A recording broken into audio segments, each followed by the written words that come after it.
Hey everybody, this is 6th grade math, lesson 4-5 on page 168. So let's get going on it. All right, what we are doing is learning about equivalent fractions.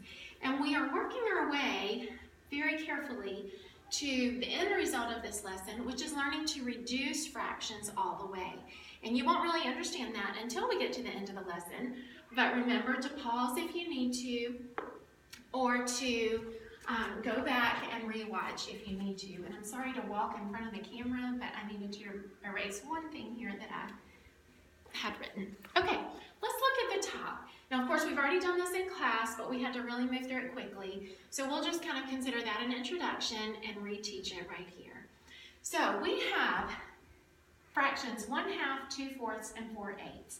What I want you to see by the pictures I've drawn is that these fractions are equivalent. We call them equivalent fractions because they are equal. If I draw a circle for each of those fractions and break it into the parts that the denominator tells me, so this one's broken into 2 equal parts, this one 4, this one 8, and then I colored in 1 of the 2 here, 2 of the 4 here, and 4 of the 8 here. I would like for you to see that those are all actually identical fractions because they all actually represent 1/2 of the overall circle, and that's why I have equals 1/2 at the end of the picture.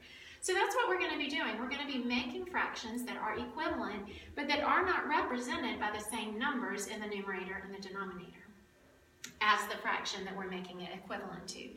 All right, so the next part of our lesson is finding equivalent fractions. So what I'd like for you to see, if we run back up here for a second, is that we could make this equivalent to this by multiplying the top and the bottom of this fraction by 2. If we multiplied the 1 by a 2 and the 2 by a 2, that's how we got to 2/4. Or let's see, this pen is hard to erase, so bear with me for just a second.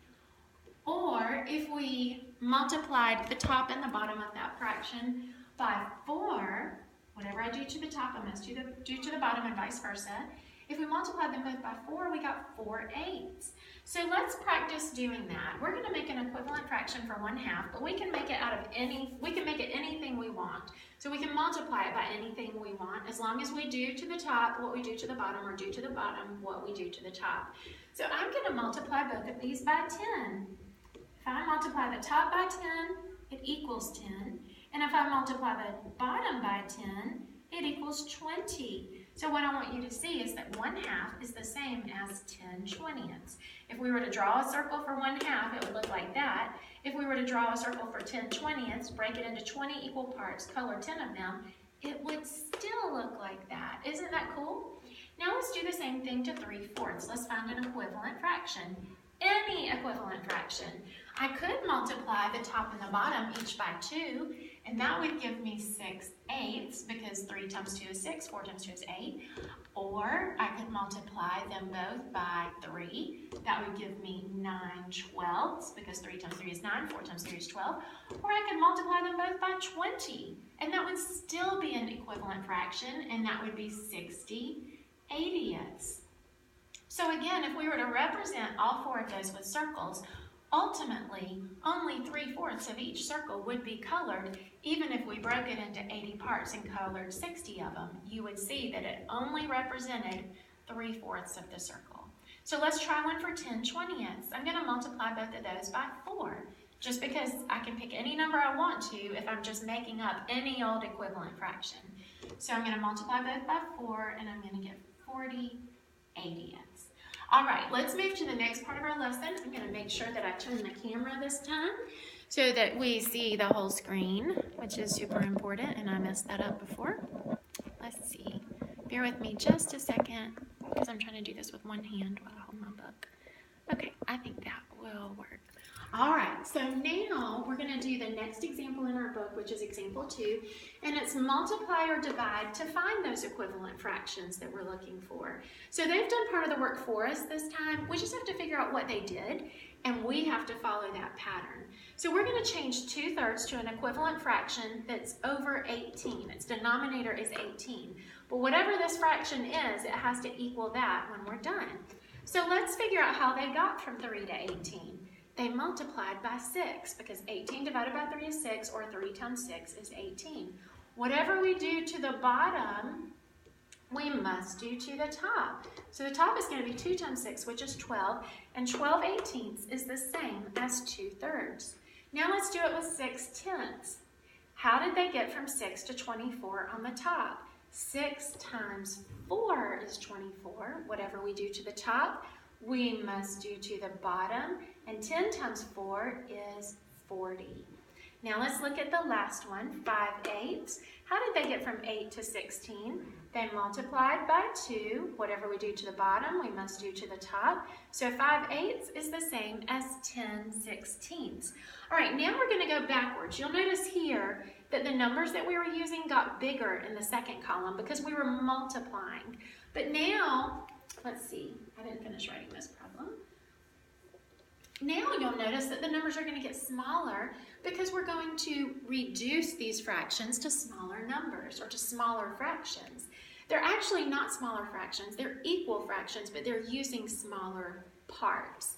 So let's look at that. How did we get from 70 to 7? We had to divide by 10. 70 divided by 10 is 7.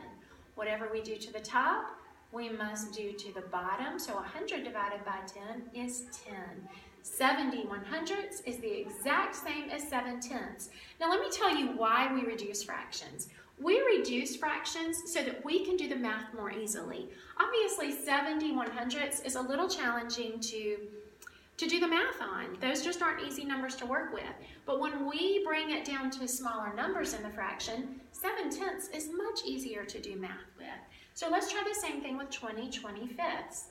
And I didn't finish that problem either, sorry. So here's what the problem actually says. 20/25 equals something over 5. What is their pattern? How did they get from 25 to 5?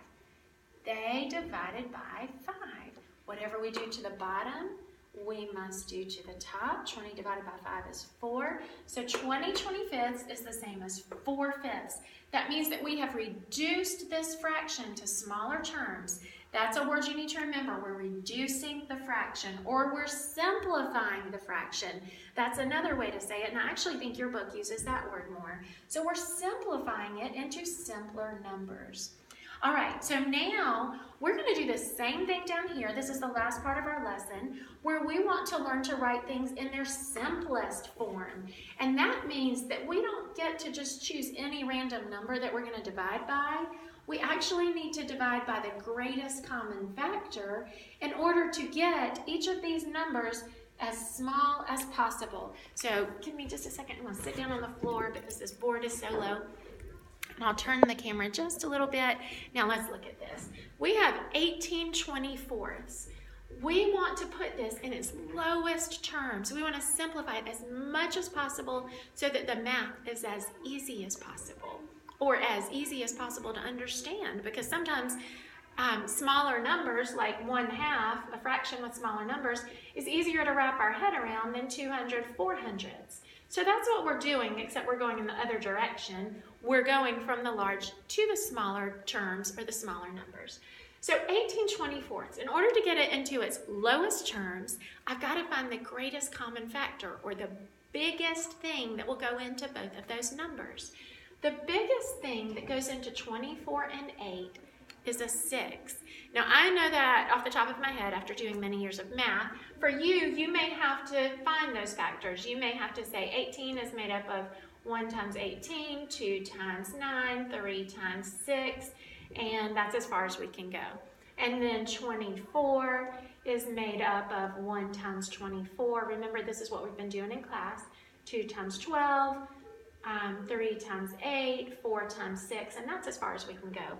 What's the biggest thing that they have in common?